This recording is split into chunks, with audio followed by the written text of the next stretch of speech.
This public meeting of the City Council is recorded on Zoom with a link that is posted on the agenda. If you are calling in on a phone, you can press *9 to request to speak. If you are watching on a computer or device, there is a raised hand button that you can tap or press to request to speak. Please use either of these options during oral communications and public hearings to be recognized to speak. If technical difficulties arise and the Zoom link is interrupted during an in-person hybrid meeting of the City Council and a quorum is present, the meeting may continue after efforts have been made to reestablish the link.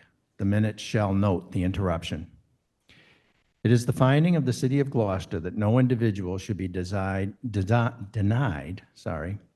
equal treatment or opportunity because of their age, ancestry, color, disability, including intellectual and developmental mental disability, family status, immigration status, gender identity or expression, military status, marital status, national origin, race, religion, sex, or sexual orientation. This evening we have Councilor Grow is joining us remotely, and we have Councilor Benson, Ward 2 Councilor. We have Councilor Gilman, Councilor at Large. We have Councilor Majoita, Ward 4 Councilor. We have Councilor Worthley, Councilor at Large, and we have Councilor Memart, Ward 1 Councilor. And Councilor Nolan is not going to be in attendance this evening. He has something he needs to attend to. And Councilor Grace also has a family commitment that she is attending to. So, and myself, Tony Gross, Councilor at Large and City Council President. We also have Mayor Verga with us here tonight. We have City Legal, Suzanne Egan. We have the incoming or the current Community Development Director, Alex Kopelman. We have our City Clerk, Grace Poirier, and we have Danielle Argentino, our Assistant City Clerk. And I believe that is everyone. I do see a Kenny. I do see Kenny. Kenny Costa is also joining us remote. So we shall now have the flag salute.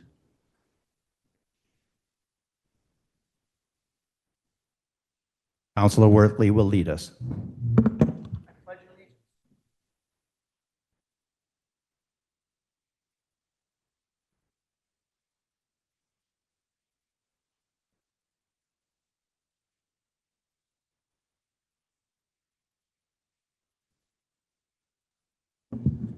Thank you.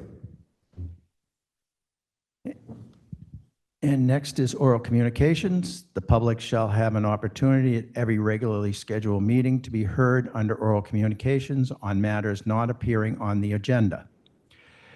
Oral communication shall allow any resident and/or property owner and/or business owner who has a request or complaint of any nature relative to city business to appear before the council, make their statement without debate, and the City Council will refer matters to the office to the mayor. Person speaking under oral communication shall be limited to 3 minutes.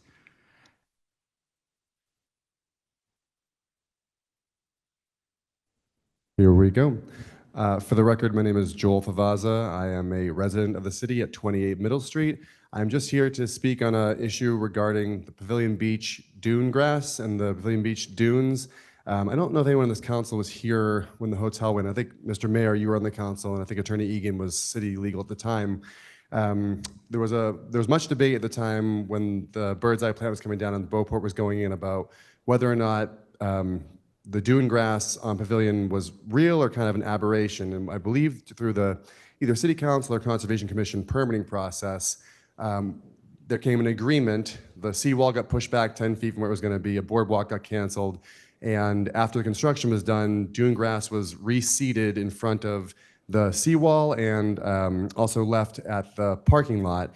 And it was basically, the agreement was, if it survives, then it must be real. It's not an aberration. It comes back. And it has survived. Unfortunately, the split rail fence that had been around most of it when the hotel first went in has pretty much been destroyed by storms.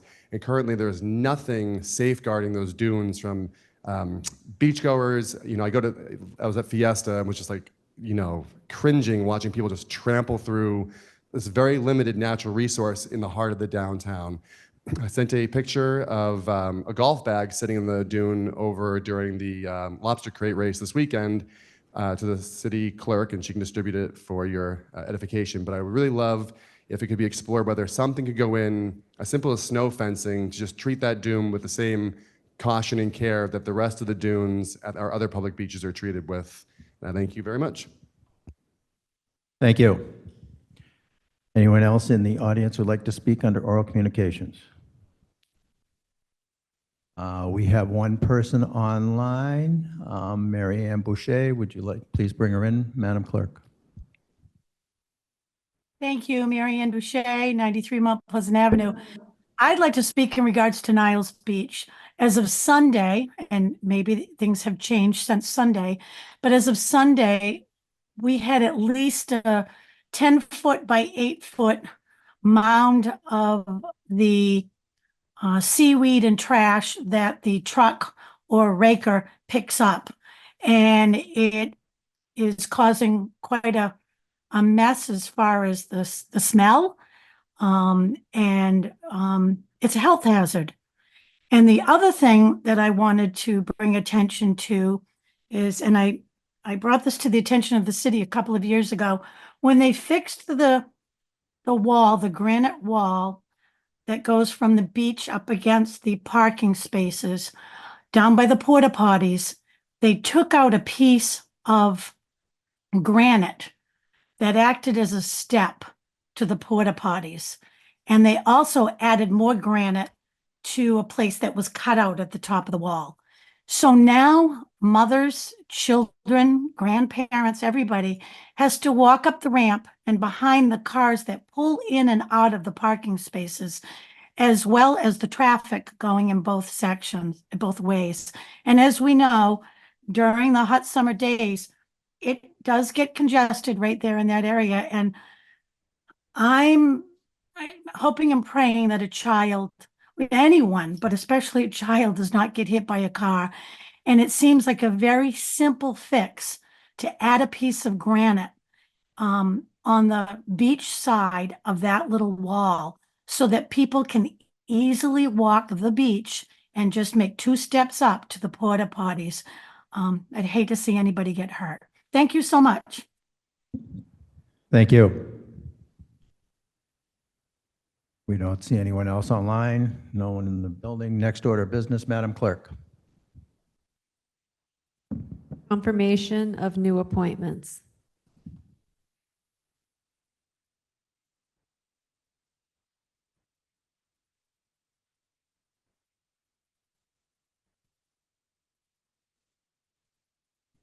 Go ahead, Mr. Mayor. All right. Good evening, councilors. So tonight on your agenda, you have the appointment of Alex Koppelman and as the new Community Development Director. So I'm here to urge you to vote to support Alex. He has a great background. He'll tell you about himself in a few minutes. But in his first month on the job, it's been really a great experience. He's just hit the ground running. He's inherited, as you know, there are a lot of big projects going on at the moment in community development.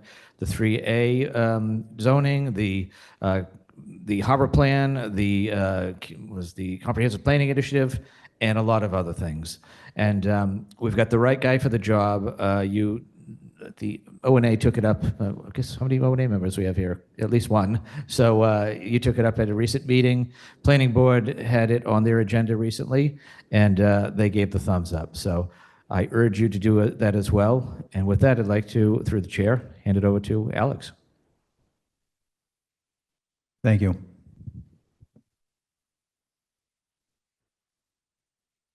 Thank you, Mr. Mayor, councilors. It's wonderful to be here tonight. I could tell you a little bit about my background. I've been a practicing planner for almost the last 10 years. Most recently, I was working for the Metropolitan Area Planning Council, which is an agency that provides technical assistance to 101 cities and towns in Greater Boston. So I had the opportunity to work in a variety of different communities as a project manager specializing in land use and housing planning and policy. I've learned a lot along the way, and I hope to bring that knowledge here to Gloucester to help you reach your goals and support the community here. I think Gloucester is an incredible place to serve. It's full of hardworking people. It faces a lot of challenges. It's on the front lines of the climate crisis. It's heavily burdened by the housing crisis, has to adapt to ever-changing economy.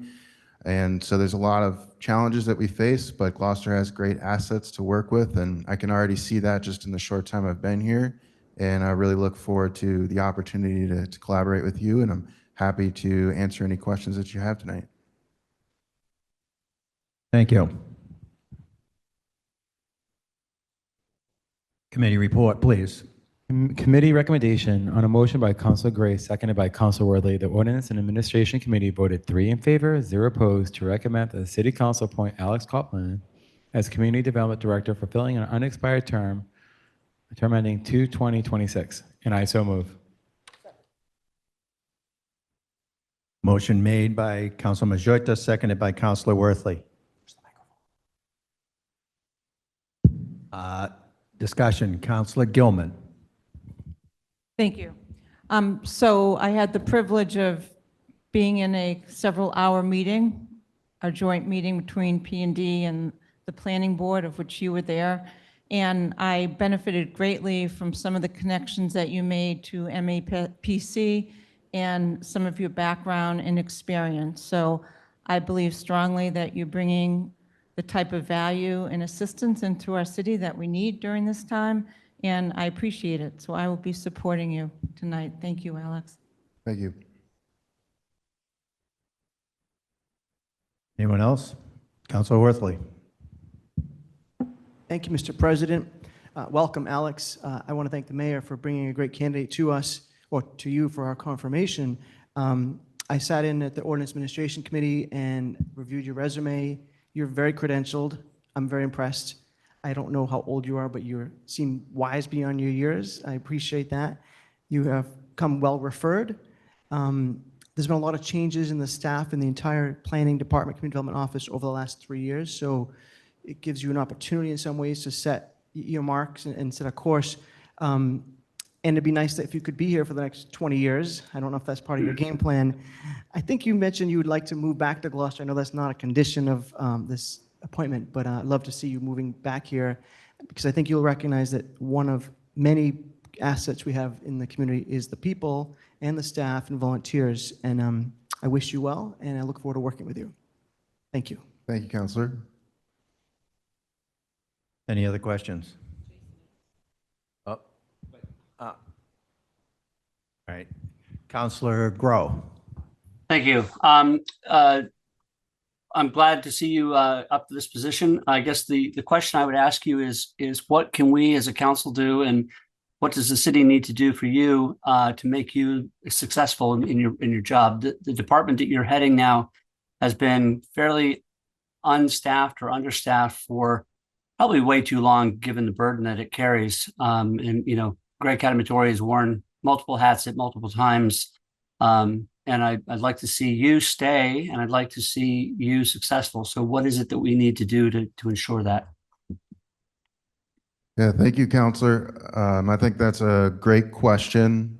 In the short time I've been here, I can see that it has been difficult for the staff and community development department to work through the transition.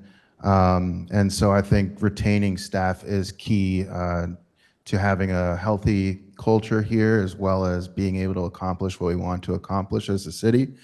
I think in the first month, some things that come to mind are just the ability to be nimble and flexible with how we manage our grants and how we utilize those, so that staff aren't concentrating on administrative tasks, but actually working on the goals that we set out to accomplish. So that's one thing that comes to mind, and I think more will come as we move forward, but I can tell that the council is very productive and solution oriented, and as long as we can continue to do that, I think we can accomplish a lot. Jason, can you give us a test? Trying to get Test. yeah. Trying to Can you get the hear me? volume in here. You want to be able, can you hear me now? Yeah, we can hear you. Can you hear me? Yep, that's better. Okay, good. Councilor Benson had his hand raised, and we'll go to Councilor Memard.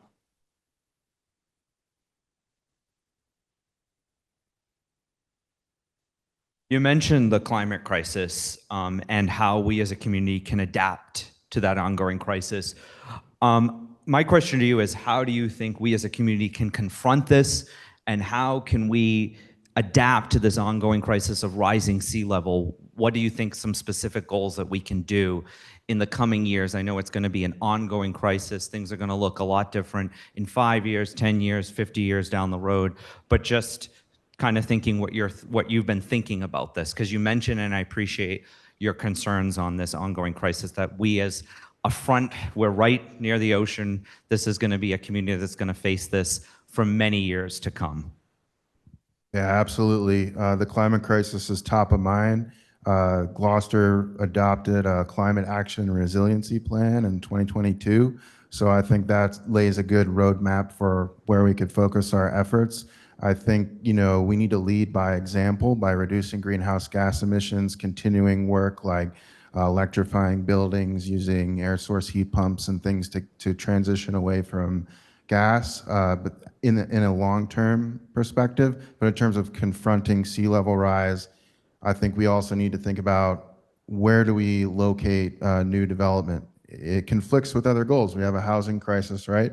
But let's be thoughtful about where we allow new development so that it is not also in danger of flooding and at the front of sea level rise. Also, while this is a huge problem for Gloucester, it is not just Gloucester's problem. It is Cape Ann as well as the whole coast. And so we need to be working together with our regional partners and taking bold action. What exactly that looks like, we'll have to work with those partners to identify that. But if we have a strong commitment to do that, I think, working together is our best route forward. Councilor Memard. Yes, thank you, Alex, and welcome to Gloucester.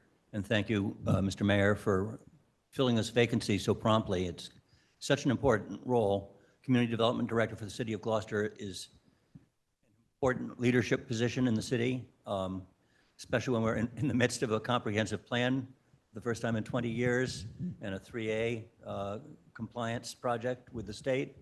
So you're here just in time. You're picking up the reins from your predecessors and working with a good team.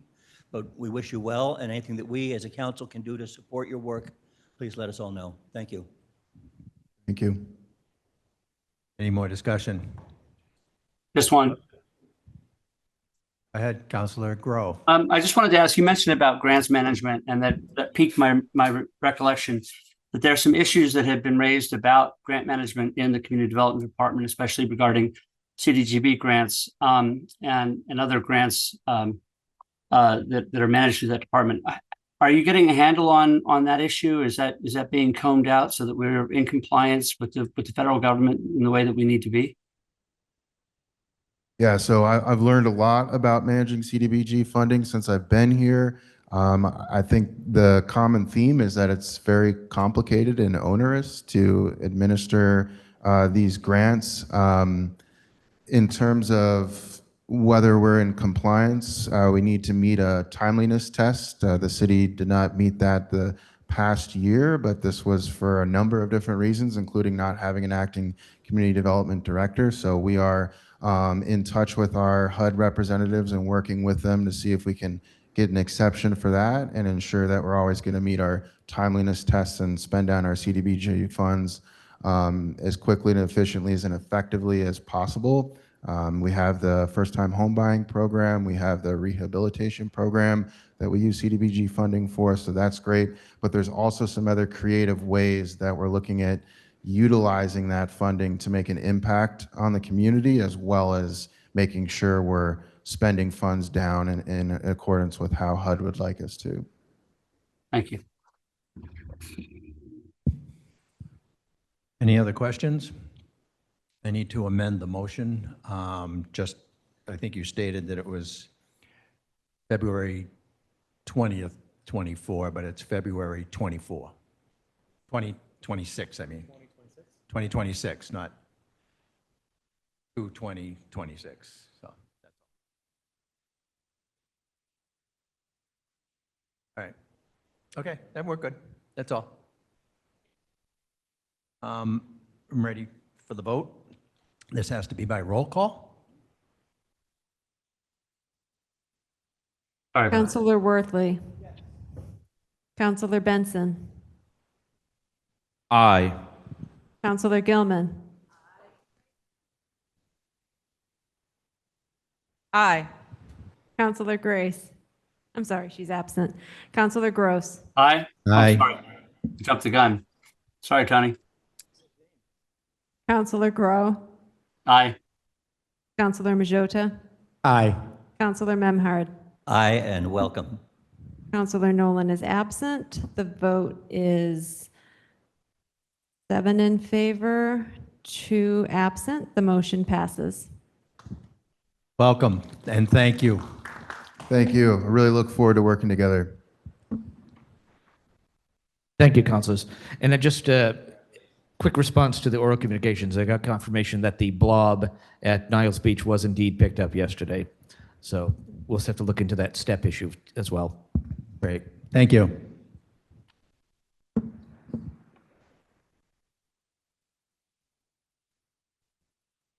All right, next order of business, Madam Clerk. The consent agenda.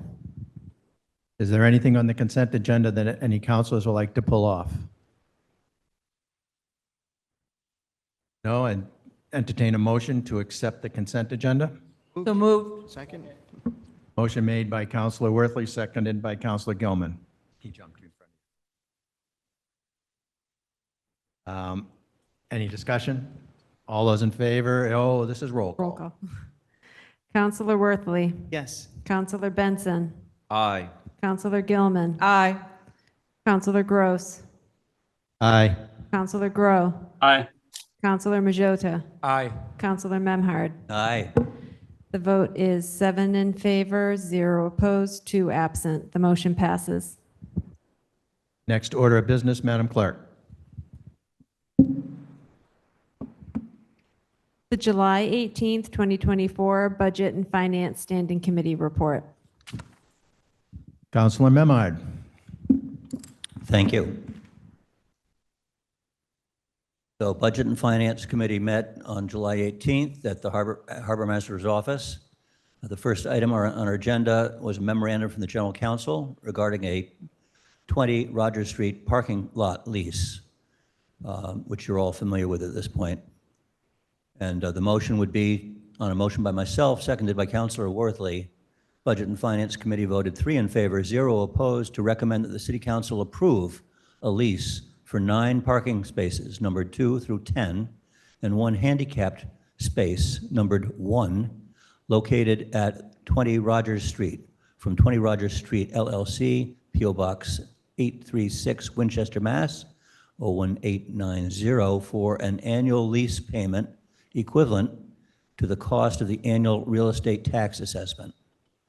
The term of the lease shall be for a period of 10 years, commencing July 1st, 2024, and ending June 30th, 2034, and I so move. Second. Motion made by Councilor Memard, seconded by Councilor Worthley. Discussion. Councilor Worthley. Thank you.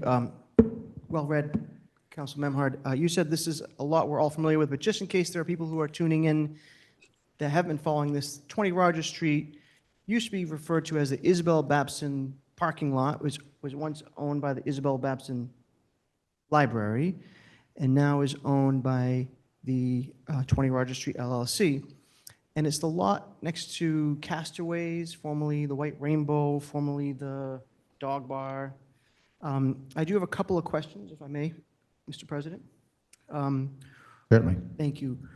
A while back, when the city was entertaining potentially buying it, there was a question about allowing for a dumpster on the lot, which would help the businesses that depend on a dumpster comply with Board of Health regulations. Is there any change anticipated with that regarding this. I see Attorney Mark Nestor, who's attorney for the, just for the record, he's shaking his head, no, there's no change. So save you some steps.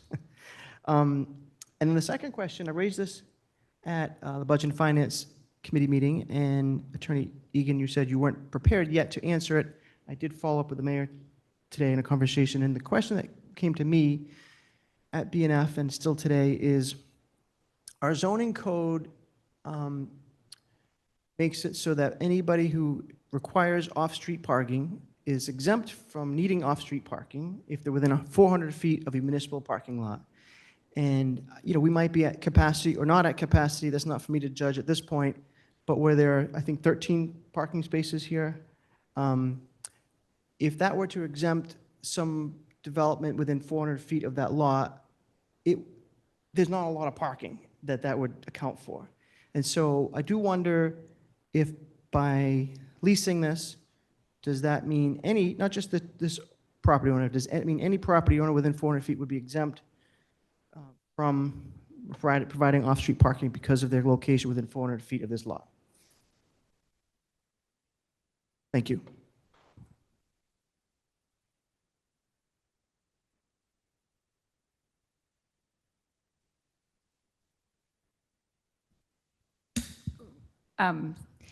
Thank you for the question. So this lot has been used as a municipal parking lot for the past number of decades, and that will not change.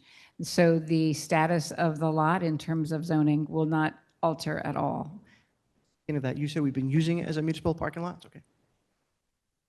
It's been under lease from the Isabel Babson Library for the past, I think it's 20 years, as a municipal parking lot. It's a metered, there are metered spots there, and that's how it is treated. I don't know if there's a different definition between us owning the property like we do at St. Peter's or near the Gloucester House or Harbor Loop, or us leasing it. If that doesn't change it, then this means that any property within 400 feet of that would be exempt because of the 13 spaces in this lot. Is that correct? So I do understand that you did ask the mayor to have me answer this question today, but really, this before you tonight is the lease, the 10-year lease to lease this as a municipal parking lot, 10 metered spaces for the next 10 years on the basis of the real estate taxes assessed. With regard to rendering a zoning opinion as to how this lot will be treated for abutting properties or properties in the area under a certain provision of the zoning section, I'm not comfortable doing that because that's not what is before us, and that's typically when you talk about zoning, it's very factual based. So right now I'm here to discuss this lease, but not as to how it can be used by potential abutters and for potential development. I appreciate your answer. I understand what's before us. I'm on the council. I can read the agenda. I know what's before us. There are consequences to decisions that we make that might be unintended, and I'm trying to avoid some of those.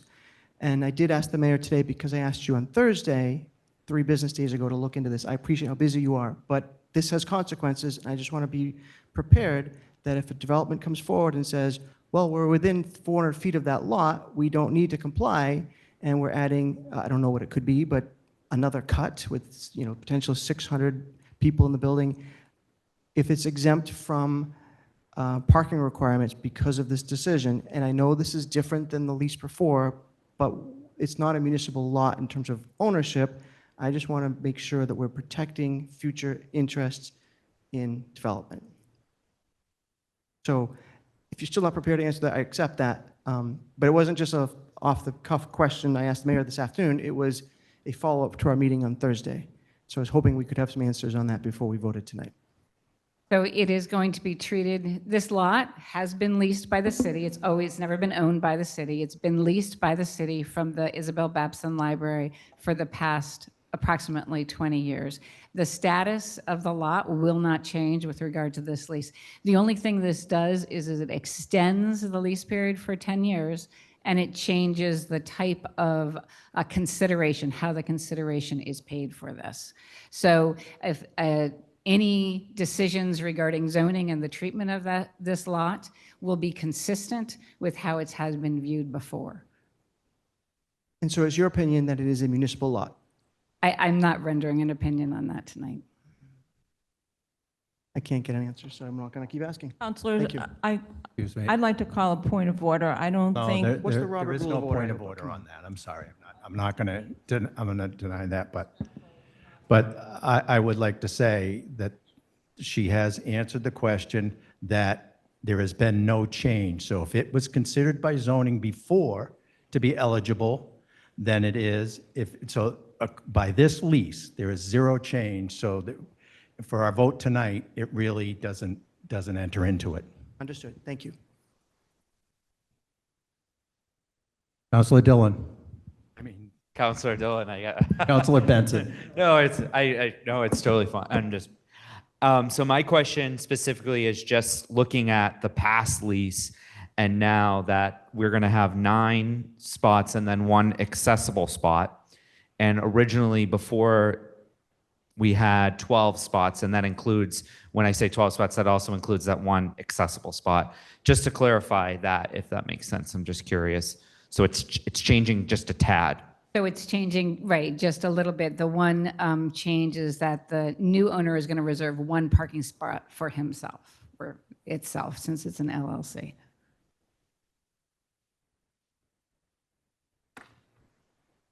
Clarify, before the previous lease, we had 12 spots, correct?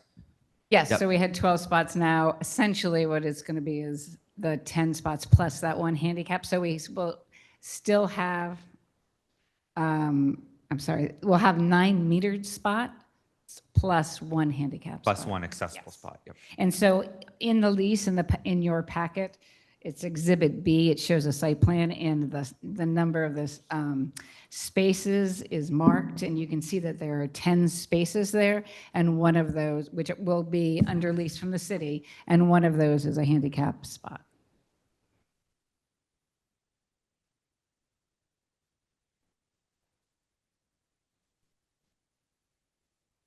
Mr. Nestor. Mark Nestor, Magnolia, Mass. I'm representing 28 Rogers Street. One clarification, there was 12 spaces on the prior lease, but one of those spaces was reserved solely for the Israel Babson Trust. So we've just pulled one more off because my clients own all the buildings between 59 and 69 Main Street, and they want to have a access to those vehicles. So otherwise, it's just a one change drop. If I may, I appreciate that, Attorney Nestor. So, and the plans where the dumpster is, that spot, that's going to stay as is, right? The dumpster will be there. Okay. Appreciate it. Thank you for coming. And thank you, Solicitor. Councilor Grow. Just want to quickly point out, neither here nor there, but being at home and having the opportunity to look on Map Geo, if you draw a 400-foot circle around the center of that lot, it touches 2 other municipal lots. So I don't know that anything is significantly going to change in terms of the impact of that lot on any development, given that it's covered on either side by 2 other municipal lots that also offer the same relief from the zoning ordinance. Just stating that. Thank you.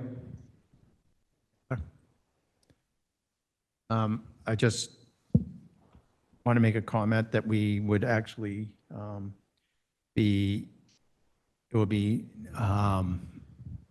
revenue neutral. This is not costing us any money to lease because of the parking spaces based on 8.5 hours a day, and that lot is usually always full.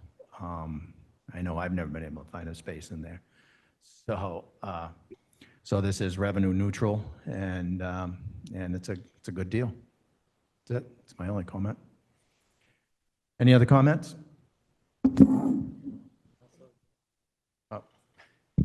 Councilor Worthley. Thank you. Thank you, Mr. Mayor and Suzanne Egan, the attorney. We were talking about buying this at one point, and this works, it seems to me, way better financially. It's not just revenue neutral, it's actually revenue positive because before it was a nonprofit with the Isabel Babson Library, and this is a for-profit, so we're doing this in lieu of taxes. So it's revenue positive for the city versus us paying for it. So I want to commend the mayor's office and also the applicant I don't know if you call it applicant, but your client for keeping his word on, at least for the next 10 years, making this available to the public. It's a much-needed parking lot, and I'm glad to see that we're making this work at an affordable price. Thank you. Any more comments? Councilor Benson.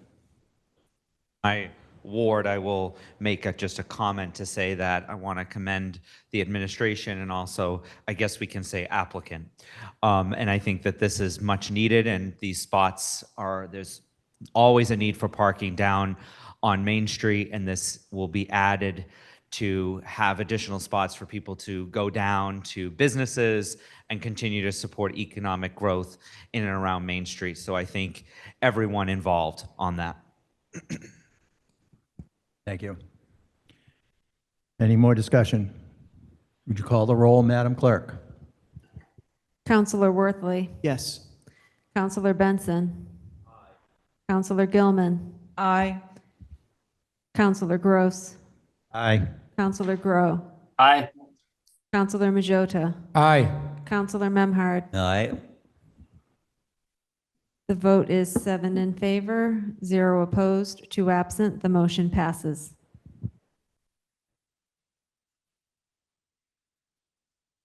Okay, Councilor Memhard, you're up.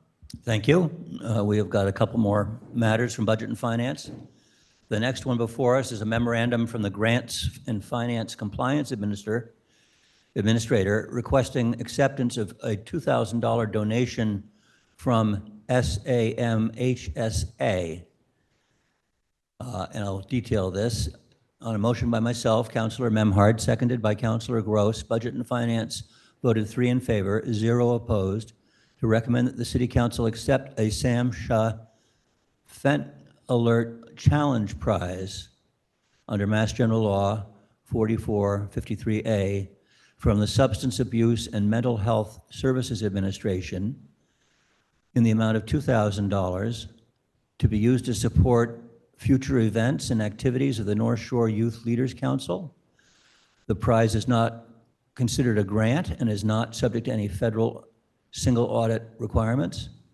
The funds will be tracked with other city special revenue fund category, and there is no deadline to use the prize money, and there is no local match requirement. And I so move. Second. Motion made by Councilor Memhard, seconded by Councilor Worthley. Discussion. I think we have a couple of people who may want to give us a little breakdown of what this is. So David Tucker and Chelsea Goldstein Walsh, do you guys want to have any, add anything to this conversation? Yeah, sure. So I wasn't able to make the last meeting because we were doing a backpack drive. But yeah, our North Shore Youth Leaders absolutely killed it. Made this great video, and we got second place, which is crazy for a national contest with 200 entries. So yeah, super proud. Our kids killed it, and we won. I'll leave it up to you, Chelsea. Great. Can you all hear me okay? Yep. Yeah, just wanted to again give a huge kudos to our North Shore Youth Leaders group, which is a group of high school students from 7 communities across the North Shore, including Gloucester.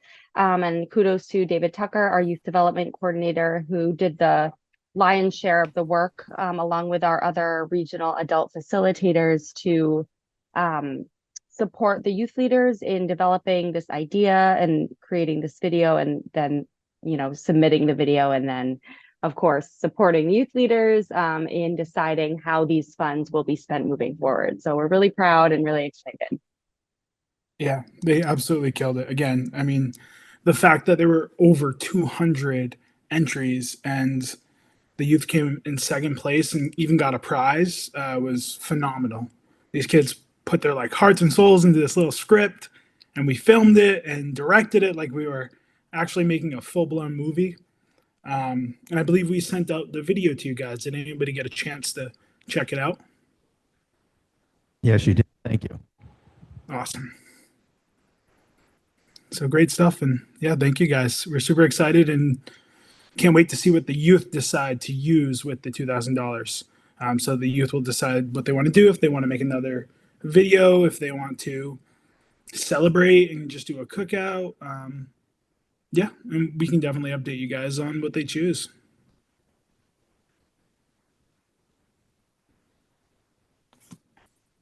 Councilors, Yes, thank you, Mr. President. Chelsea and David, and to the Youth North Shore Youth Group Leadership Council, I can't commend you enough and thank you enough for your hard work in doing this. I watched the video. I shared the video with my children. I encourage everyone to watch it. And if you don't think it applies to you, you might be right, but you might be wrong. And it'd be valuable to learn from that. I think that the work that you're also doing to destigmatize both addiction and, in this case, in the case of the video, literally accidental overdose, really is remarkable. And so I just want to continue to express my gratitude and appreciation, and I think everyone on the council probably feels the same way for the work that you're doing. If you could extend that to the students, that video was really, really well done. And as you said, to come in second place in a national competition is really impressive. Let's hope that that video or what you do with the $2,000 can further spread the word. Keep up the good work. Thank you. any more? Thank you. Oh, Just thank you very much. We really appreciate it. And we'll definitely pass that word on to our youth leaders. And for anybody who's listening or watching right now, I just want to remind folks that Narcan, which is the brand name for naloxone, is readily available at the Gloucester Health Department for anyone who would like to have access to it. I carry it around with me at all times. And we really are trying to encourage folks to have Narcan available because you never know when you might need it, whether it's for yourself, a friend, a family member, or just a stranger who you encounter. I also just want to give a shout out as well to the One Stop Harm Reduction Center. They also have Narcan readily available as well as other harm reduction supplies. Councilor Worthley. Yes, I forgot one part of this. Everyone in this room is dedicated to public service. We all make a difference. But your office and those students, those high school students, are potentially saving lives. And I'm not minimizing the work that everyone else does, but that is so consequential and impactful. I just want to really triple down, double down, whatever it is, on the impact that you're having. So thank you again. Thank you. Anyone else? Councilor Benson. Thank you. Congratulations to the students on their silver. I will say, mentioning Narcan, I think it's very important for people to note that, and also to note that there is Narcan at some of our public parks and green spaces, including Burnham's Field as well. So thank you for that. And I know it's readily available through the health department and other venues. And again, congratulations to the students for this very powerful video. It was very moving. Thank you. Thank you. Anyone else?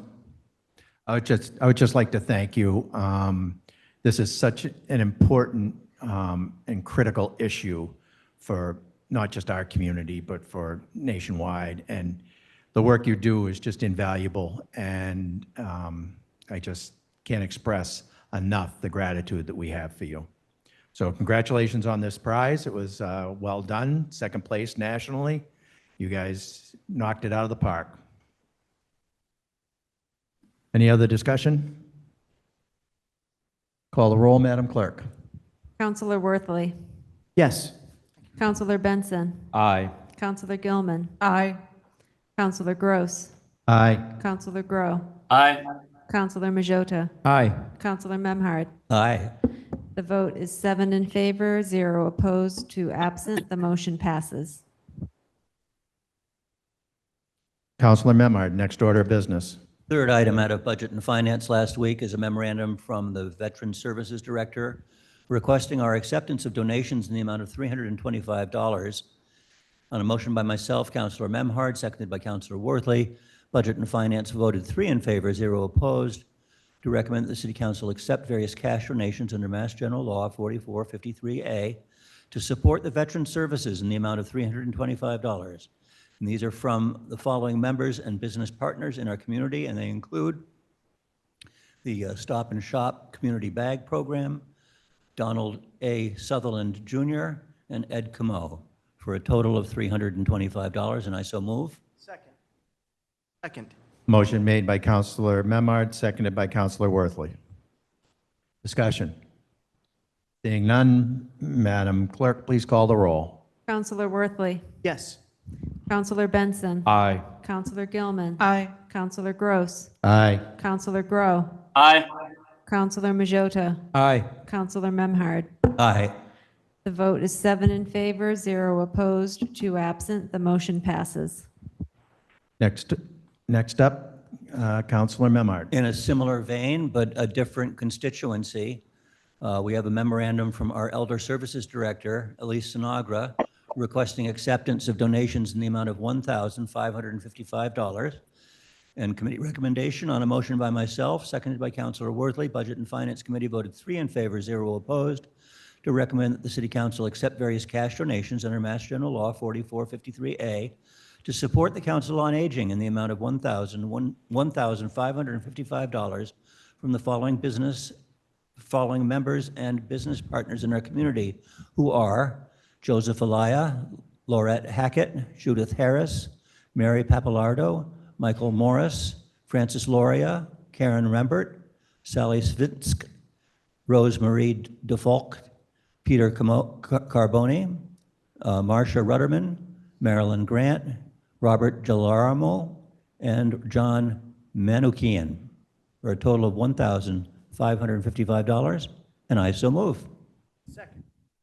Second. Motion made by Counselor Memard, seconded by Counselor Worthley. Discussion? Seeing none, call the roll, Madam Clerk. Counselor Worthley. Aye. Counselor Benson. Aye. Counselor Gilman. Aye. Counselor Gross. Aye. Counselor Grow. Aye. Counselor Majota. Aye. Counselor Memhard. Aye. The vote is 7 in favor, 0 opposed, 2 absent. The motion passes. Next order of business, Madam Clerk. There was no ordinances and administration meeting on July 15th, so next up is the July 17th, 2024 Planning and Development Standing Committee report. Counselor Grow. How you doing? Just a couple items. There are no items with action tonight other than the public hearing that we're going to have very shortly on Leonard Street. We did receive a opening briefing on the 20 Main Street project from Attorney Deb Eliason. We went through that fairly extensively. There will be a site visit for city councilors tomorrow, Wednesday, at 5:45 at 20 Main Street. So if you are a city councilor and you want to see what's what there, please join us at 5:45. This is not open to the public. It is a site visit, so it's just for the permit granting authority. So folks who are listening, don't come and expect to be there. Then that's it. That's all we got tonight. So we'll just save the rest for the public hearing. Thank you. Next order of business, Madam Clerk.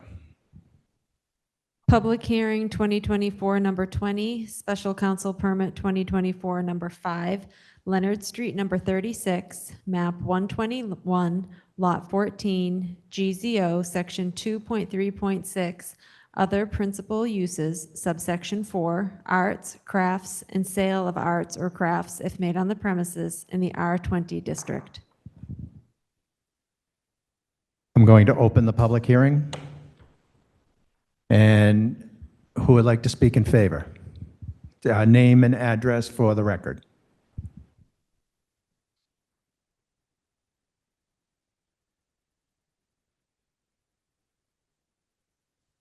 Up. Nope.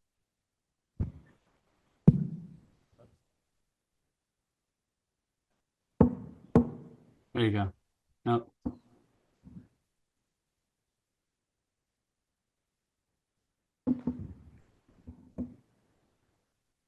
Thank you, councilors.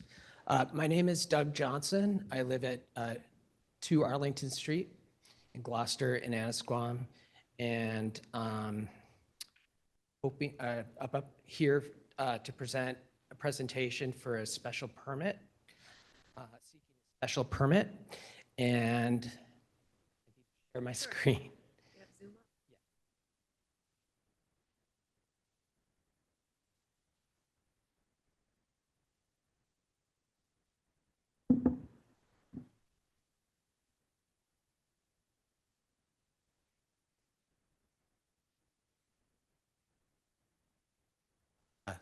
Doug Johnson.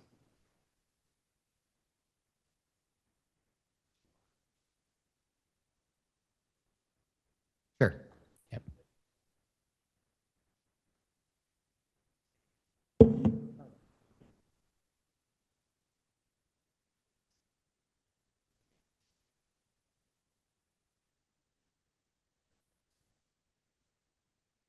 All right.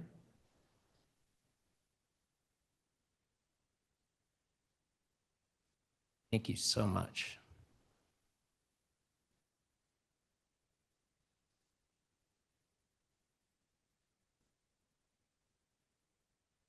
All right, great. Thank you. So again, my name is Doug Johnson. I'm seeking special permit to set up an art studio gallery.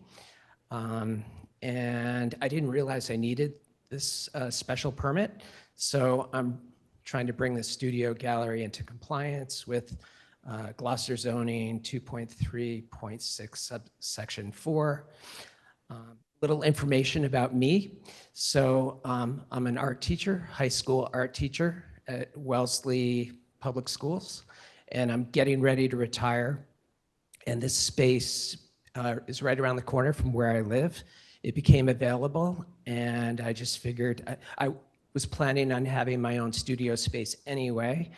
And even though I have like a year or two left of teaching, I figured I better grab it. And it was just a great opportunity. So, so my hope for the space is to support friends who are artists, local artists, many who have come to me already. I've met all kinds of amazing new people through this already, and just make it a community gathering space. So this is what the space looks like. It's 660 square feet.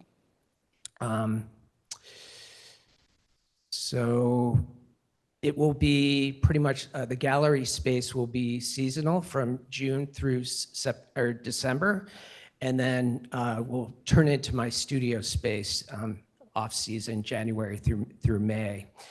The space previously I had an interior design company for a couple years, and then before that, I was a real estate vacation rentals company for many years, and before that, it was the local post office. This is the outside of the space, and the space includes the deck in the front, which is a great gathering spot, and lots of windows with artwork, easy, you know, for people to see as they're walking by. This is what the space looked like when I got it. It pretty much hadn't been changed much since it was a post office. It's kind of interesting, the floors, you could see where the post office workers stood and worked, because they were all kind of, the floor was kind of caved in a little bit where they were working. So I did the floors. I repainted it, new lighting, really cosmetic stuff. This is what it looked like in the middle of the renovation after the floors were done. And this is what it looks like today. With the lease that I signed, I'm also in charge of maintaining the gardens all around the village hall, the exchange building, and the historical society, which is fun. I'm really enjoying that. And we recently installed a native pollinator garden right in front of the exchange building. And pretty much it. Let me know if you have any questions.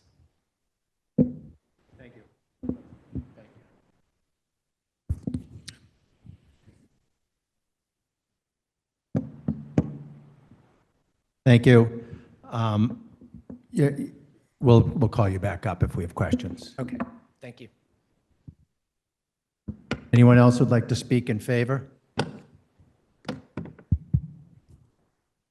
Anyone who would like to speak in opposition? Councilor Gross, can we stop sharing the screen? Yep, Thank you. going to ask that.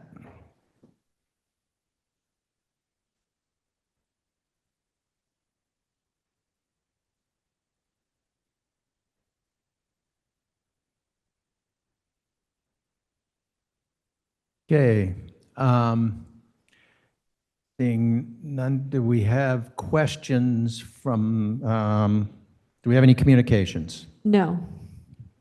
Questions from the counselors? I guess not. Lucky night. I am going to close the public hearing and get the committee report.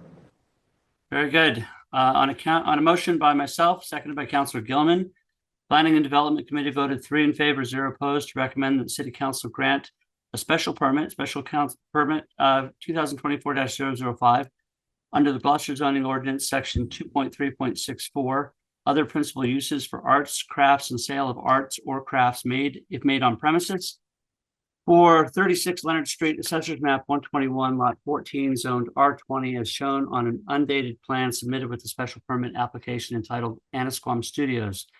The application under GZO section 1.8.3 is deemed in harmony with the intent and purpose of the zoning ordinance governing permits, and I so move.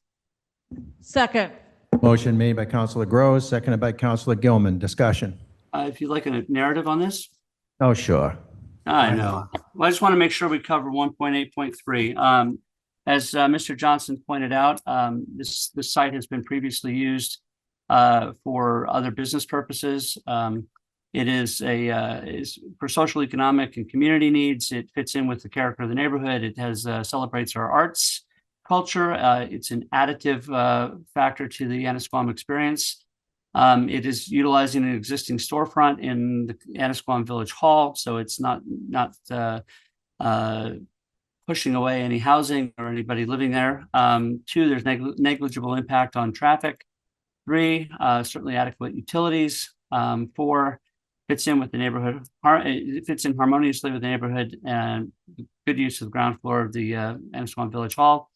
There's no impact on the natural environment. It is the economic benefit is business support, tourist attraction, and number 7, there is no flooding. So it is fully in harmony with the intent of 1.8.3, and we fully endorse its acceptance. Thank you. Councilor Gilman. So I was delighted to see this come forward. Thank you, Doug. Really appreciate it. I've been a member of the Anasquam Village Players now for 14 years and a member of the Village Hall. Spent a lot of time in that neighborhood, and this certainly is a great way to bring the community together. All the artists, which there are so many in the village and all over Gloucester, and I think your efforts have been commendable. So we had a really nice discussion in planning and development. We appreciate that. We appreciate you, and I will absolutely be supporting this. So thank you.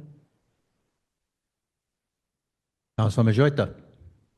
Yes, just want to say, Doug, thank you for doing this. Is going to be great. I'm just I agree with Councilor Grow and Councilor Gilman. This is going to be great for the community and in the Anasquam area. So thank you.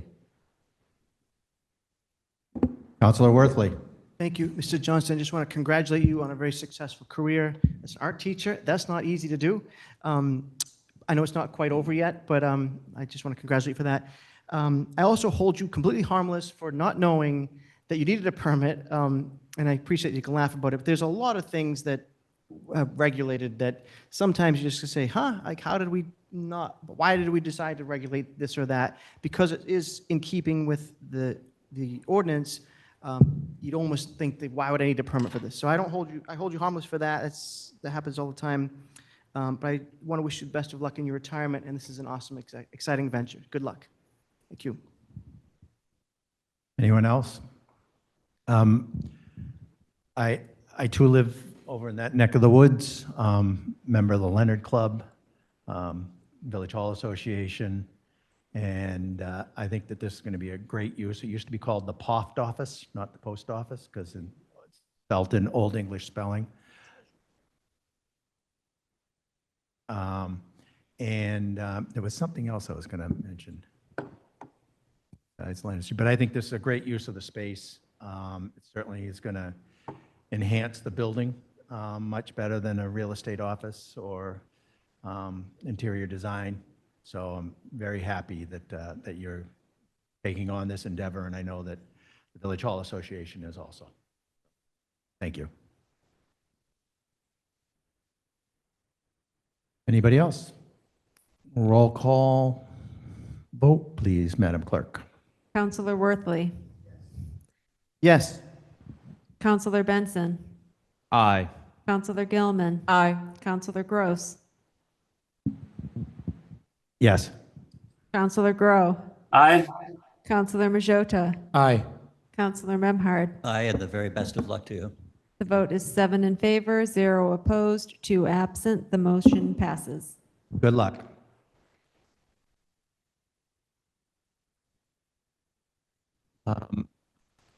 Next order of business, Madam Clerk.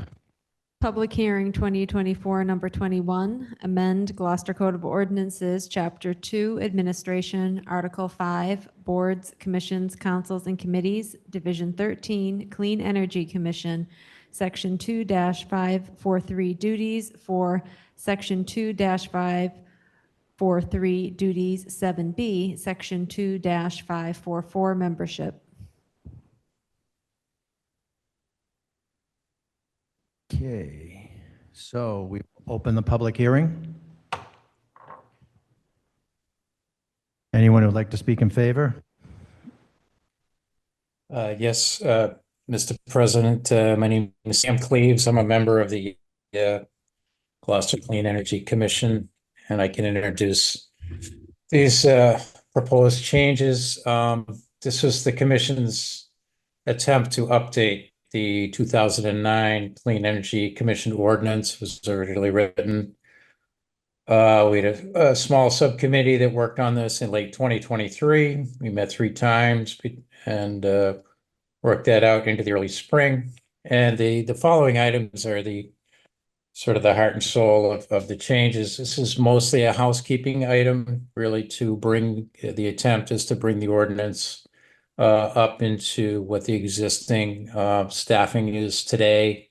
Back when in 2009, we didn't have a sustainability manager, and we were sort of, this was sort of put into play so that the city could get involved with the Green Communities Funding Act. So I was part of that effort back in 2009. But the heart of this is really just looking at clarifying climate adaptation and resilience language within the CEC language within the ordinance itself, revision of the website maintenance piece, looking at streamlining of reporting requirements to the mayor and city council. And then really probably the most important piece here is looking at adding 2 alternate members to the CEC as appointed by the mayor and approved by the city council. This is primarily around dealing with absences. We've had a lot of issues, as have all the boards and commissions, in getting a quorum for our meetings. So some boards and commissions have started using alternate members as a way of sort of covering each other. When somebody can't make a meeting, then somebody else, an alternate member, is able to step in and consider the business of the Clean Energy Commission. So we looked at in looking at this, we did a short study at looking at mission statements and ordinances from several other municipal clean energy and sustainability committees within Eastern Massachusetts, right up around in the North Shore. sort of compare and contrast, use as models. After we subcommittee got done, we met with the entire CEC, and overall, I think the CEC felt that the original ordinance was still, pretty solid in most respects, and really only decided to go forward with the pieces that I outlined for you. And I'm happy to take questions on those as we go. Thank you. Anyone else would like to speak in favor?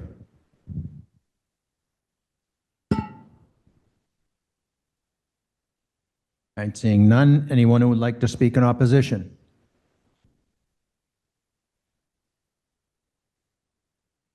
Do we have any communications, Madam Clerk?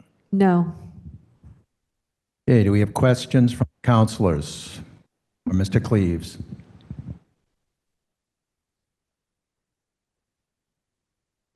Councilor Benson. Yeah, so looking at 4, it says delete identifying climate adaptation and mitigation issues and strategies to safeguard the long-term economic and cultural vitality of the city, and then you add support the implementation of climate action and resilience. Just wondering why change, why the deletion and why adding this language? Sure. The CEC felt overall that their primary mission is looking at climate mitigation, which is, adding additional renewables, adding efficiency pieces. And most of the people who are on the board really feel that's their level of expertise. There was, however, support by those who have been involved more with resilience, such as myself, for continuing to have a role within that.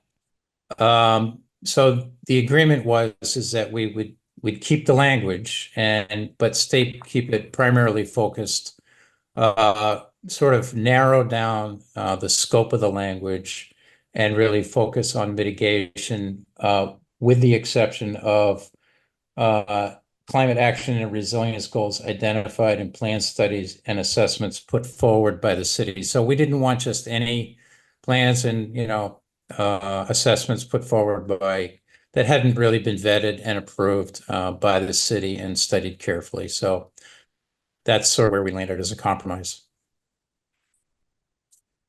Councilor Benson. Yeah, I have some other questions, but I don't know if someone Okay. else. Nope, go right Because ahead. I don't want to go through. So looking at A, we deleted B, maintenance of an active website. Is that because the city staff is going to do that?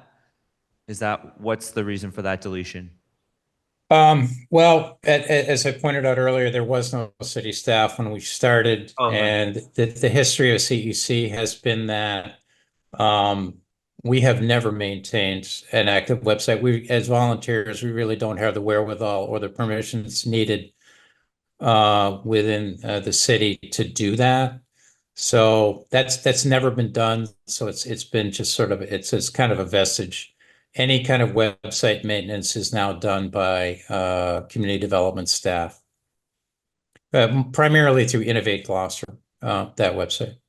That makes perfect sense. And then I just Right. had a couple more questions. ahead. Just 2 more. So you're looking at adding 2 alternate members, so 7, and then there'd be 2 alternate members. What's the need really? So like the alternate members, like you have X amount of members to reach a quorum. Is it to just add them just in case, like I'm looking at there's conflict of interest in case of absence, but is there not enough that we need those alternate members, if that makes sense, when people are not present? Well, adding alternate members does 2 things. It addresses the pieces listed: absences, inability to act, or conflict of interest, any member of the commission. But also, we are constantly looking for more talent to help us evaluate what are often specialized questions. And anybody that we can attract to help us with our goal around clean energy is always welcome. So The idea is to, up our game a little bit as well as sort of help ourselves in times of absence. It was really, I mean, coming out of the pandemic, we still had people who hadn't met each other up until, like a year in person, up until, not too long ago, a few months ago. So people are very busy. They're very tied up. They can't always get to all the things that they are signed up for. So we were experiencing, until quite recently, a significant problem in achieving a quorum. So we were unable to conduct our business. So it was suggested that we try this. I'm not sure what other boards or commissions do this at this point, but it seemed like a pretty smart thing to do. So we thought we'd give it a shot. Oh, that makes total sense, and thank you for providing such an in-depth explanation, and hopefully folks out there apply to be a member of this board and other boards and commissions. And then my last thing is looking at delete report to mayor annually. Is it, you're just looking to clean up the language there? Like, what's the reasoning for that? Instead of the quarterly basis, like Right. what specifically, why the change from quarterly to annually? I think the original piece was that we have never really fulfilled the quarterly piece, and I think the original reporting requirement was to the city council when it was written, and that's really never been done. And now that the Clean Energy Commission is staffed and by the sustainability coordinator, it really is a department of the mayor. It's really part of the administrative operation in the city. So we really felt that it made a lot more sense. Quarterly reports, again, for volunteer board are not always met. And what we've done is rolled our annual work program into our annual report to the mayor, areas of focus that we anticipate for the next 12 months or so. And we've just restarted that again this year. So we hope that with a slightly lower bar, we can get a little bit higher quality. Thank you. Worthley. Thank you, Mr. President. Thank you, Sam. I'm always impressed with your work. This is what, 30 years now, working and volunteering for the city in some capacity?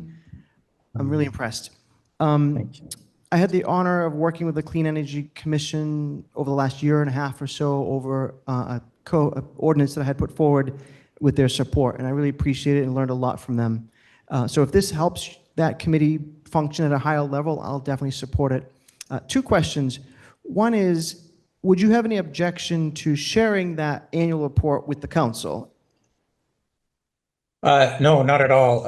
It's been submitted. I believe that Gemma, even though she is on to the next chapter of her career, I believe that's been submitted to the mayor. I don't know exactly how that filters down to the council, but we can certainly look into that.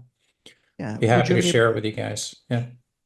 And this mayor is good at communicating with us, so that's not it. But would you have any objection to potentially amending this to say, you don't report to us, but to share your annual report with the council just as a matter of course, so that we're also included, especially where a lot of the things we do on the legislative side actually might be to help implement some of the changes that the Clean Energy Commission wants. So I'm not ever hoping that there's a contentious relationship with the mayor's office, but there has been the case in different times where other councils haven't got information, and I just want to make it so that the work you do can be shared widely and without politics.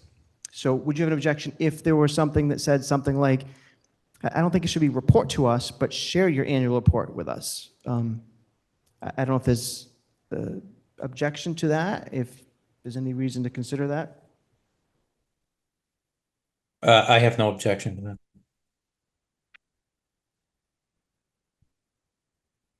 Oh, I'm sorry. I was asking if you had any objection. Okay, thank you. And the last thing, I'm not going to hold this up on this issue at all, but I asked when I sat at O&A, 22 days ago or so, I'd asked the question of how ordinance, I know how the zoning code changes, what are the steps to bringing a zoning change forward? It's not clear to me that it can come simply from a mayor's report. When I read the code of ordinances, it seems to me that only city council is going to introduce code of ordinance changes. I'm not going to stand on that ceremony for now, but I think it'd be helpful going forward that where our code doesn't say these are the places and ways it can be amended, it looks like it's only through a council order. Again, I'm happy to support this regardless, so I don't want to hang up on that, but I do think we should just have that question answered at some point. Thank you. If you have insight on that question, I'm sorry. If Mr. Cleaves has that answer to that question, I'd be happy to hear that. I'm sorry. I'm sorry. That's another day. Yeah, yeah.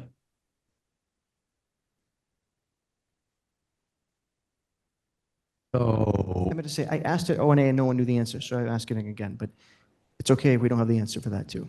the public Yeah, hearing. I'm not the person to answer that. I brought it forward thinking it was reviewed by the city legal department before we submitted to the mayor's report. So apparently they had no trouble passing it through. So, we have it here tonight. Right, I just want to clarify, I'm not saying I have a legal question about the language, about how we introduce them to the council.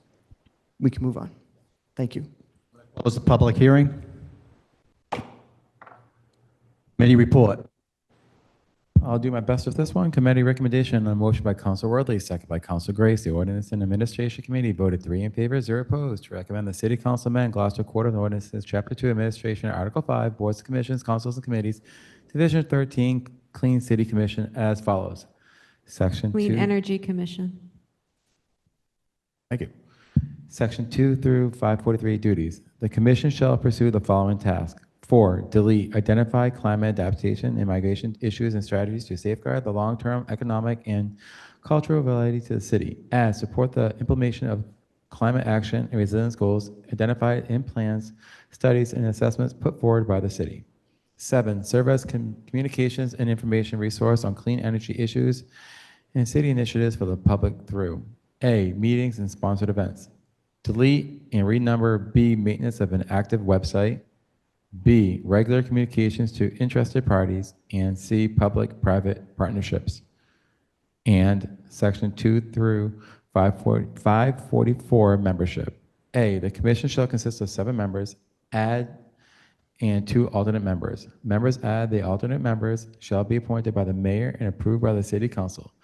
Subject to the provisions of the city charter, appointees shall serve staggered terms of delete 2 at 3 years, beginning at the date of appointment and ending on February 14, as required by the city charter. Commission members shall be city residents and may include representation by appointment city employees as determined by the mayor. Members will be selected based on relevant experience and knowledge in energy management strategies, renewable and alternate energies, energy efficiency, and/or community sustainability. A vacancy occurring other than by expiration of the term shall be filled for the unexpired term in the same manner as an original appointment. Add, the chairman of the Clean Energy Commission may authorize the alternate members to vote in case of a vacancy on the commission or in case of absence, inability to act, or conflict of interest on the part of any member of the commission. C, the commission shall 2, report to the mayor, delete on a quarterly basis, add annually, delete and 3, beginning 6 months after its initial information, the commission shall submit to the council on a semi-annual basis a report of its activities and its progress in achieving its decision. And I so move. Second. Motion made by Councilor Majorita, seconded by Councilor Gilman. Discussion. Councilor Gilman. So thank you so much, Sam. I wanted councilors to know that I will be supporting this. And having served on P&D now for 9 years, I've followed the path of all the great work that this commission has done over the years. And to Sam's point, until we had the sustainability position in place, this was the group. This was the team that made things happen. And if you really want to see a work of art, I'd ask any member of the public that is watching this meeting tonight to go on the city website, go on community development, and then hit plans and documents and look at the 2022 City of Gloucester Climate Action and Resilience Plan of 2022. This was a work of art that they worked diligently on. It was a great way to hold themselves accountable to making sure that things were happening and they weren't just talking about it in their meetings.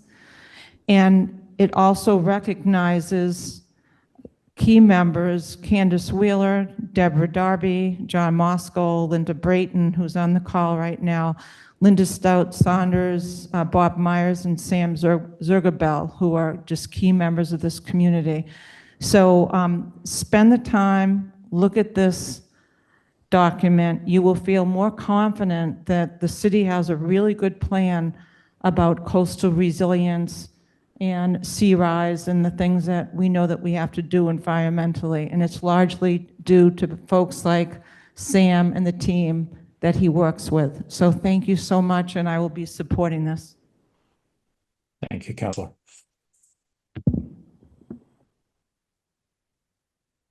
Councilor Gross. Councilor Grow. It's not really up to me to suggest to Councilor Worthley that he offer an amendment, but it seems to me that number 3 that's being struck is exactly what he was asking for it to be in the ordinance. So would it make sense to leave number 3 as the commission shall submit to the council on an annual basis a report of its activities and its progress in achieving its mission? Seems like it's already there. Don't need to take it out. And if he doesn't want to make the amendment, I will. Go for it. Point of information, Councilor, just we need to add the mayor to the amendment as well because he's not included in the reporting requirement in the deleted language that you're proposing. He is he's in there, a report to the mayor on an annual basis, number 2. Okay.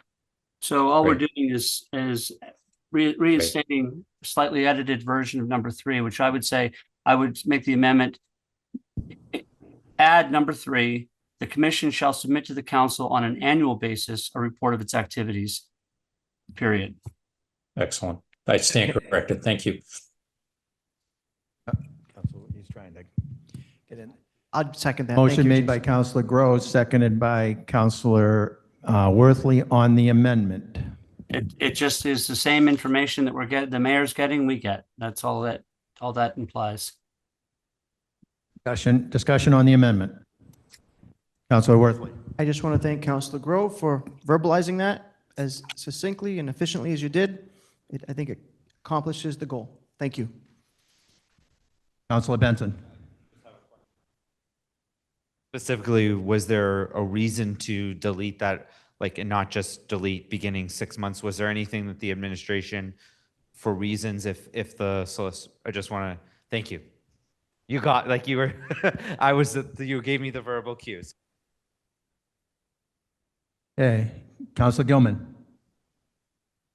On the amendment? Yep. I would just like to also state that I think it would be terrific if we not only just got a copy of the report, which is part of an FYI on the consent agenda, but if also the president, whomever that is, would consider putting that on as an agenda item so we could have the report in person at one of our meetings when time allows. I just think this matter is so important to our city, and so many people that I speak to don't know of all the good planning that the city's already done. We're way ahead of some other municipalities in terms of the MVP plan and the CARP, and I really think that we need to shine and get that out in the forefront, and I think our meetings are a great way to do that. So I don't think we need to add that, but I would just wanted to plant a seed that giving visibility to this great process and all this hard work is really important in terms of our leadership as a council of making sure that the things are happening, zoning, ordinances when the world is saying they need to be happening. So, but I will be supporting the amendment to the main motion. Thanks. Thank you. Any more discussion on the amendment? Madam Clerk, please call the roll on the amendment. Counselor Worthley. Aye. Counselor Benson. Aye. Counselor Gilman. Aye. Counselor Gross. Aye. Counselor Grow. Aye. Counselor Majota. Aye. Counselor Memhard. Aye. The vote on the amendment is 7 in favor, 0 opposed, 2 absent. The amendment passes. Okay, back to the main motion. Any more discussion? Madam Clerk, please call the roll. Counselor Worthley. Counselor Benson. Aye. Counselor Gilman. Aye. Counselor Gross. Aye. Counselor Grow. Aye. Counselor Majota. Aye. Counselor Memhard. Aye. The motion as amended passes 7 in favor, 0 opposed, 2 absent. Thank you, Sam. Thank you very much, Mr. President. Members of the council, thank you. Next order of business, Madam Clerk. For council vote, the decision to adopt SCP 2024 number 2, Main Street number 151, map 8, lot 41, GZO sections 2.3.17, conversion to or new multifamily or apartment dwelling 4 to 6 dwelling units, 3.1.6B, building heights in excess of 35 feet, and section 3.2.2 footnote A, dimensional requirements for multifamily dwellings and their accessory uses other than signs, minimum lot area, open space per dwelling unit in the CB district. Point of order. Counselor Grow. Sorry. Did we skip number 3, opening the public hearing on the demolition? Yeah, we'll go back. Yep. Okay, thank you. So you go back to that We'll one. go back to the public hearing. Public hearing 2024, number 16, SCP 2024, number 3, the application of 20 Main LLC for the demolition and conversion of an office building to multifamily housing containing 24 units and a retail space at Main Street number 20, map 7, lot 94 in the CB district. I'm going to open the public hearing and continue to August 27th, 2024. Now back to for council vote. Sorry about that. Do you need a motion to make? Don't need any more. To adopt, Am I reading this over again? and we need a motion Is the made. question on the continuation of the public hearing No. or on council vote? So you read it, we need the motion to be read. So do you read that, Jason?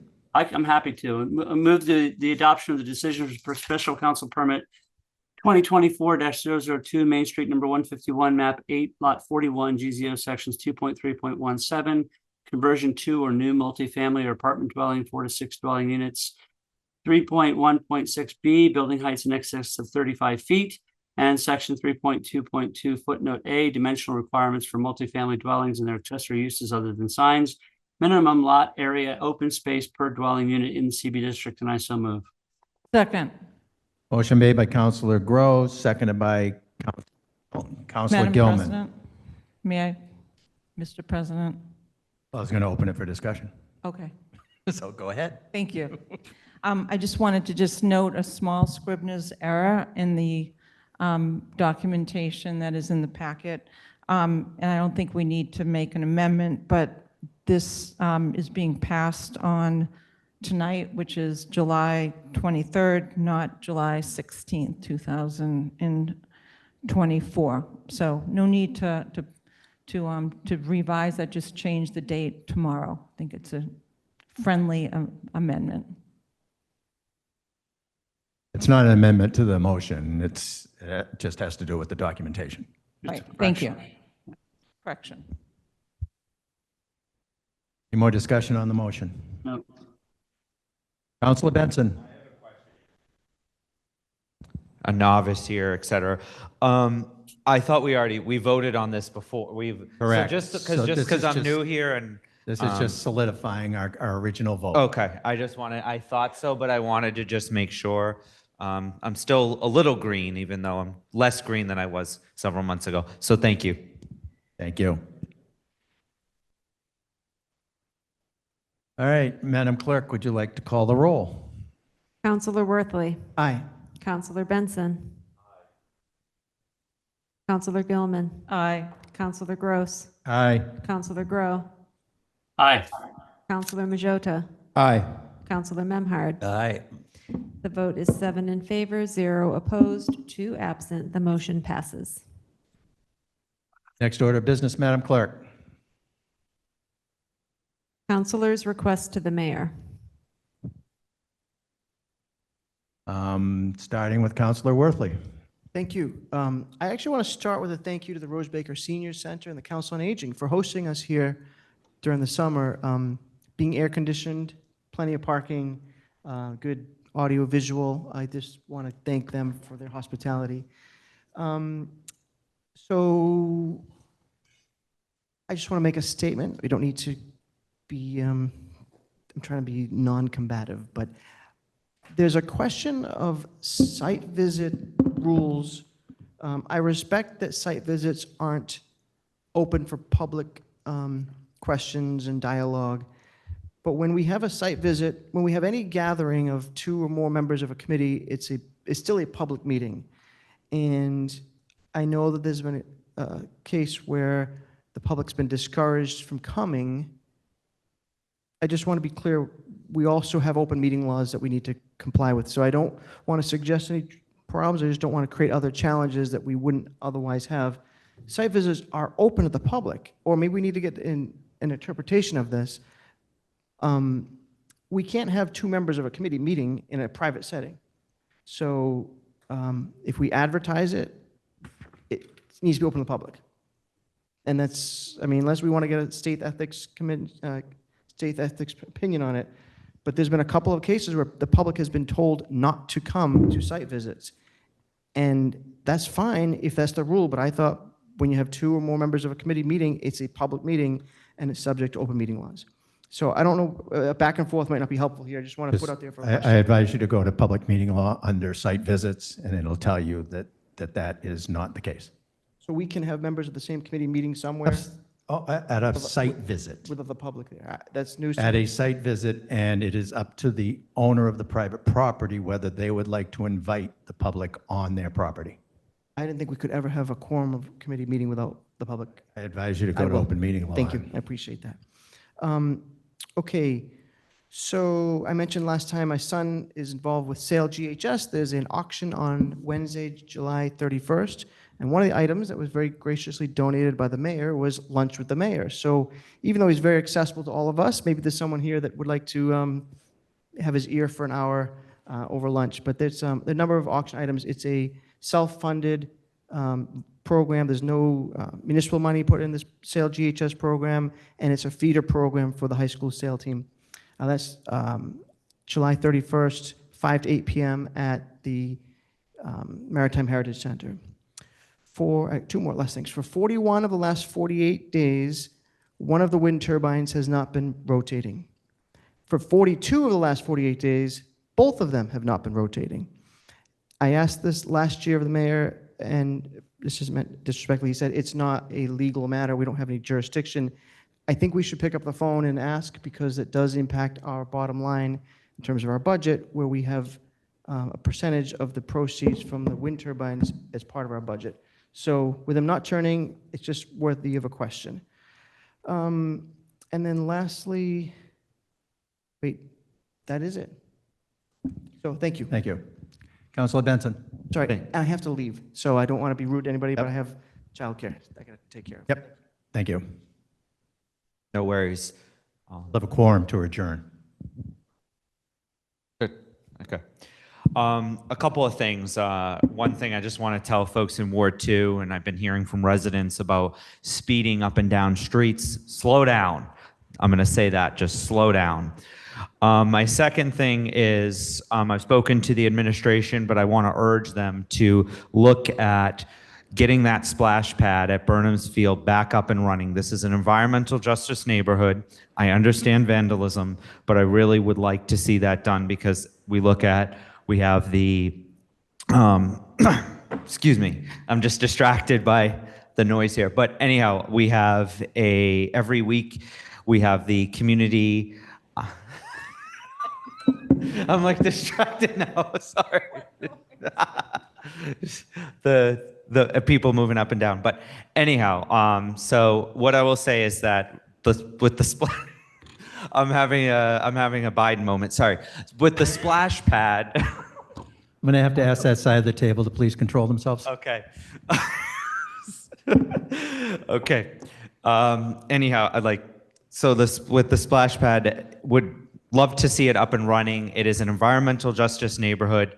Also, additionally, every Wednesday, we have the farmers market there. And also during some of the times that there's been excessive heat, they've tried to look at putting up a splash pad. But also, additionally, looking at replacing the accessible swing at Burnham's Field. That's another thing that a constituent has reached out to me about.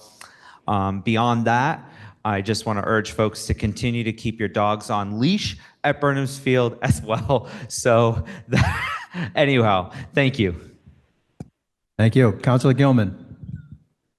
Just wanted to remind everyone that Cinderella is playing at the Annisquam Village Players beginning on August 6th through the 11th. The production is at 7 o'clock, and you can get your tickets on www.annisquamvillageplayers.org. And also just to let this council know that once again, on our preview night, which is our dress rehearsal, we invite the seniors at Rose Baker as well as the seniors at Rockport Council on Aging. And together, this facility had 90 tickets that were offered, and Rockport had 30. And Cater is providing transportation. So if you haven't received your tickets yet and you are a member of Rose Baker, stop by the front desk, and we'd love to see a really great turnout, as it is the case every year. So it's exciting, and we also wanted to send kudos to everyone that was involved with the lobster crate competition this year. We made over $5,000 for the stage company, and it was really exciting to watch the videos. So good work, and that's it for tonight. Thank you. Thank you. Councilor Grow. Yeah, just a couple quick things. First off, I want to thank the mayor and Mike Hale for attending to the Niles Beach, excuse me, not Niles Street, Niles Beach blob. I let them know earlier this week that it existed, and they have taken care of it, which is awesome. I don't want to take away anything from Councilor Gilman, but I will announce two events that are coming up in August, just to put on your calendar. The third annual Brazilian Independence Day celebration will be held on Sunday, August 25th, 2024. That is a Sunday, I believe. It is August 25th, regardless, from 11 a.m. to 3 p.m. at the Cape Ann Museum downtown campus. And I will allow Councilor Gilman to expand on it, but the second annual Women's Equality Day celebration is August 26, 2024. Those were discussed at the Human Rights Commission meeting yesterday. So I just want to bring those up to light. And just so that we can put this to bed, opening up the text of the open meeting law, meeting and deliberation by a public body with respect to any matter within the body's jurisdiction, provided, however, meetings shall not include number one on the list, an on-site inspection of a project or program, so long as the members do not deliberate. And we take non-deliberation very seriously at the site visits. That's it for me. Councilor Majota. I put my request into the mayor's office. I would just, if it's possible, like a quick conversation with either him or Jill, just to go over some of my requests. And I just wanted to mention, as we said at the Rose Baker Senior Center, the city of Gloucester lost a resident, Catherine Orlando. She passed away a few days ago, and my thoughts and prayers are with her family. So thank you. Thank you. Councilor Memhard. I wanted to thank the mayor and Mike Hale at DPW for their support in refurbishing the memorial sign, the 1930 Champlain historic marker on Rocky Neck Avenue. There was an unveiling this afternoon, which was very exciting. There were about 35 or 40 local residents, as well as representatives of Skylight Studios that did the restoration. But Mike Hale said it was one of these really successful projects, which he's thrilled by because once it's done, it's done. It doesn't break or need to get refilled again or anything else. And I said, Mike, I know exactly how you feel. But the signpost has been wonderfully restored, quality work, and it will last probably another 100 years there. And you can all read it clearly, but it's a real celebration of Gloucester's history and Rocky Neck and our discovery by Samuel Le Champlain. Thank you. Thank you. I will entertain a motion to adjourn. So moved. Go ahead. Having a moment. A moment. I just also want to send out my condolences to John Sarkin's family. He lost his life. He had a studio on Main Street, and I went in that studio several times in recent months, and my thoughts and prayers are with his family during this difficult time. And that's it. Thank you. Thank you. All right, we had a motion to adjourn by Councilor Grow, seconded by Councilor Majota. Okay. By roll, Madam Clerk.